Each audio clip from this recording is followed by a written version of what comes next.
రైతు బంధు వస్తానే ఉందని. ఇట్లాంటి నిర్లక్ష్యము తప్పుడు విధానాలకు రైతు భరోసా పథకంలో పులి స్టాప్ పెడతాము. తప్పకుండా వాళ్ళని పెంచి అంటే ఈ దుర్వినియోగాన్ని ఆపుతాము, నిజమైన లబ్ధిదారులకు పూర్తి స్థాయిలో అమలు చేస్తాం. సార్, శ్రవణ్ ఫ్రమ్ టీవీ9 అండి. మిగులు రాష్ట్రంగా ఏర్పడిన తెలంగాణ అప్పుల రాష్ట్రంగా మిగిలింది. ఇప్పుడు ఖజానా ఖాళీ అయింది. 1వ తారీఖు ఉద్యోగాలకు జీతాలు ఇస్తున్నామని మనం ప్రత్యేకంగా చెప్పుకోవాల్సిన పరిస్థితి ఏర్పడింది. ఈ టైంలో మీరు 3 నెలల్లో 30,000 ఉద్యోగాలు భర్తీ చేశారు. ఇంకా చాలా ఉద్యోగాలు ఉన్నాయి. సంపద సృష్టించడానికి ఇప్పుడున్న ప్రభుత్వం తీసుకుంటున్న నిర్ణయాలంటే ఎలా సంపద సృష్టించగలుగుతున్నారు? ఇప్పుడు దుబారా తగ్గించడం పెద్ద సంపద సృష్టించినట్టు. అవసరం లేని ఆర్భాటాలకు మింగడానికి మెతుకులేకపోయినా వెనకటికి కూడా మీసాలకు సంపెంగ నూనె కొనుక్కొచ్చుకున్నాడంట. సో మేము ప్రాధాన్యతలను క్రోడీకరిస్తున్నాం, దుర్వినియోగాన్ని ఆపుతున్నాం. ఇంకా స్పష్టంగా చెప్పాలంటే కేంద్ర రాష్ట్ర ప్రభుత్వాల మధ్యలో మ్యాచింగ్ గ్రాంట్ అంటే గవర్నమెంట్ ఆఫ్ ఇండియా కొన్ని స్కీమ్లు ఇస్తుంది.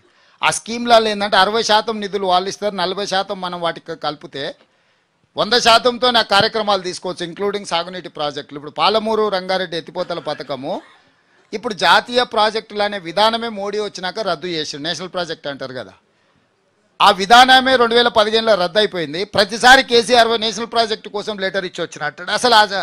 అసలు హెచ్ఎస్సి అని మా ఫాదర్ చదువుకునేటప్పుడు హెచ్ఎస్సి ఉండే, తర్వాత అది మార్చి ఎస్ఎస్సి అని వచ్చింది. ప్రతిసారి పోయి నేను హెచ్ఎస్సికి ఫీజు కట్టి వస్తాను, నేను పరీక్ష రాస్తా అంటే అది విధానమే లేదు. పరీక్షకి వెళ్ళి రాస్తావు. సేమ్ నేషనల్ ప్రాజెక్ట్ అనే విధానం లేదు. పిఎంకేఎస్వై కిసాన్ సంయోజన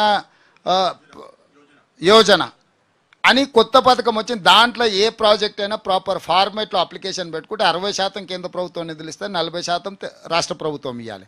పాలమూరు రంగారెడ్డి ఆ ఫార్మేట్లో అప్లై చేసుకొని ఎన్నిసార్లు ముఖ్యమంత్రి వచ్చినా నేను చెప్తే వినలేదు. ఆయన ఇదే మాట్లాడతాడు ఎంతసేపు నాని. షెకావత్ గారు చెప్తే మేము ఇమ్మీడియట్గా రాగానే మా ఉత్తమ్ కుమార్ రెడ్డి గారు ఆ ఫార్మేట్ మార్చి కొత్తది అప్లై చేసుకున్నాం. ఇప్పటికి 30,000 కోట్లు ఖర్చు పెట్టారు పాలమూరు రంగారెడ్డిలా. 60% వస్తే 18,000 కోట్లు కేంద్ర ప్రభుత్వం నుంచి వచ్చేటివి.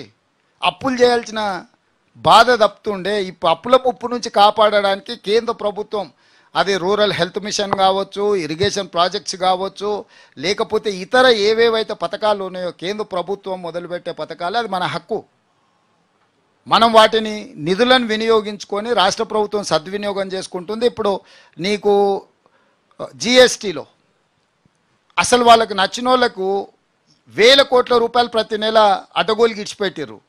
మొదటి నెల నేను వచ్చిన వెంబడే జిఎస్టీ మీద దృష్టి పెడితే ఫస్ట్ మంత్ 289 కోట్ల ఆదాయం పెరిగింది. రెండో నెల 550 కోట్ల రూపాయల ఆదాయం పెరిగింది. ఈ నెల 700 కోట్లకు టచ్ అవుతుంది. నెక్స్ట్ 3 నెలల్లో ప్రతి నెల నాకు జిఎస్టీలో ఒక 1,000 కోట్ల రూపాయల అదనపు ఆదాయం, అంటే పన్ను ఎగవేతదారులు పన్ను కట్టకుండానే ఇన్పుట్ ఇవి తీసుకోవడాలు, అసలు ట్రాన్సాక్షన్ లేకుండానే తీసుకోవడాలు, అంటే ఎన్నో రకమైన తప్పులు. ఎక్సైజు మీరు చూసారు కదా, టానికో బీనికో అని వాళ్ళకి సంబంధించింది. దాంట్లో ఒక్క నెల చూస్తేనే ఒక 200 కోట్లు ఎంతో, ఒక సంవత్సరానికి లెక్కేస్తేనే 200-300 కోట్లు వచ్చింది. 5-6 నెల ఈ 5-6 ఏళ్ళది లెక్కేస్తే 3 ఏళ్ళు 4 ఏళ్ళు అయినట్టుంది. అవి లెక్కేసి ఇట్లా చాలామంది నచ్చితే నజరానా, నచ్చకపోతే జుర్మానా.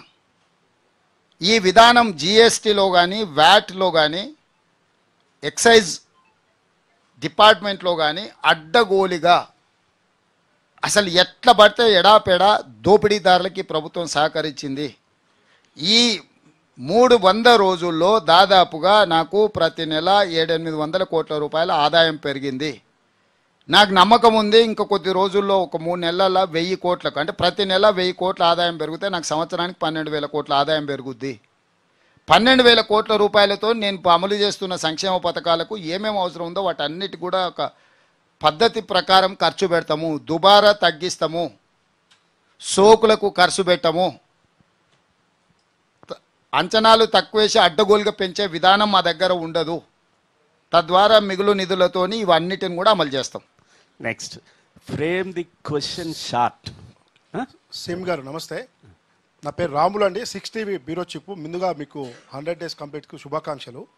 అయితే మీ పాత మల్కాజ్గిరి పార్లమెంట్ పరిధిలో నేను నివసిస్తాను. బోడుపల్లి మున్సిపల్ కార్పొరేషన్ అంటే నా పర్సనల్ కాదండి, ఒక 4-5 వేల కుటుంబాలు సఫర్ అవుతున్న సమస్య. వక్ఫ్ ఇటీవల ఒక 5-6 ఏళ్ల సంది అక్కడ నివసిస్తున్న ప్రజల స్థలాలు వక్ఫ్ ల్యాండ్ కింద అని చెప్పి రిజిస్ట్రేషన్ అధికారులు రిజిస్ట్రేషన్ చేయటం లేదు. మీరు మేడ్చల్లో కూడా బహిరంగ సభలో కూడా మీరు ఆ సమస్య పరిష్కారం కోసం కృషి చేస్తామని కూడా హామీ ఇచ్చారు. మీ పాత మల్కాజ్గిరి పార్లమెంట్ పరిధిలో ఈ సమస్య సమస్య ఎట్లా ఇప్పుడు రాష్ట్రం అంతా నా పరిదే, పాతది కొత్తది లేదు. తప్పకుండా మీరు చెప్పిన సమస్య నా దృష్టిలో ఉంది. ఆ సంఘాల వాళ్ళు కూడా నన్ను వచ్చి కలిసిండ్రు. దాన్ని తప్పకుండా పరిష్కరిస్తాం. సంబంధిత అధికారులకు దాని మీద నివేదికలు తెప్పించి దానికి అవసరమైన చర్యలు అక్కడ ఉండే బాధితులకు లాభం చేకూర్చే విధంగా నిర్ణయం తీసుకుంటాం. నెక్స్ట్ సార్ నమస్తే, నా పేరు ఫజల్ అండి, తెలుగు వన్ స్పెషల్ కరెస్పాండెంట్ని. సార్ దుబాయ్లో పనిచేస్తున్న గల్ఫ్ బిడ్డల సంక్షేమం కోసం కనీసం మీ ప్రభుత్వమైనా పట్టించుకుంటుందా? వెల్ఫేర్ బోర్డు కనుక వెల్ఫేర్ బోర్డు వస్తే సార్ ఇప్పుడు దుబాయ్లో లేటెస్ట్ డెవలప్మెంట్ ఏంటంటే ఏడాదికి ఒక 1500 రూపాయలు మన ఇండియన్ కరెన్సీ కడితే అనుకోని పరిస్థితుల్లో ఏదైనా దుర్ఘటన జరిగి చనిపోతే 17 లక్షల రూపాయలు ఇచ్చే స్కీమ్ కూడా ఉంది.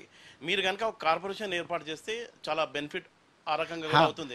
ఈ విదేశాలలో ఉన్న నాట్ ఓన్లీ గల్ఫ్ కార్మికులు, ఇతర ప్రాంతాల్లో ఉన్న వాళ్ళకు కూడా ఒక వెల్ఫేర్ బోర్డు పెట్టాలని నిర్ణయం తీసుకున్నాం. దాని మీద క్యాబినెట్లో కూడా చర్చించినాం, విధి విధానాలకు ఆదేశించినాము.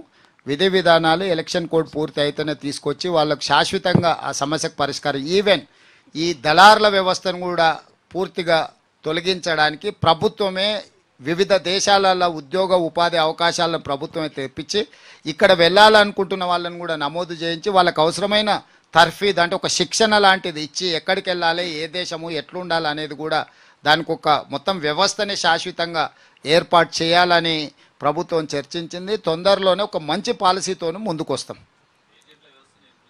తప్పకుండా ఇట్లాంటి దళారుల వ్యవస్థ అంటే మోసం చేసే వాళ్లకు ఏజెంట్ ఉండాలనుకున్న ప్రభుత్వం దగ్గర నమోదు చేయించుకోవాలి. ఏజెంట్లను నిషేధించం.